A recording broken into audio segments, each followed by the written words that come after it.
ఇదే కదా నీ కథ, ముగింపులేనిదై సదా సాగదా.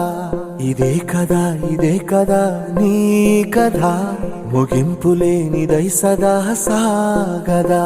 నీ కంటి రెప్పలంచున మనస్సు నిండి పొంగిన ఓ నీటి బిందువే కదా నువ్వెతుకుతున్న సంపద. ఒక్కొక్క జ్ఞాపకానికి 100 ఏళ్ల ఆయువుందిగా, ఇంకెన్ని ముందు వేచనో అవన్నీ వెతుకుతూ పదా. మనుష్యులందు నీ కథ మహర్షిలాగా సాగదా. మనుష్యులందు నీ కథ మహర్షిలాగా సాగదా.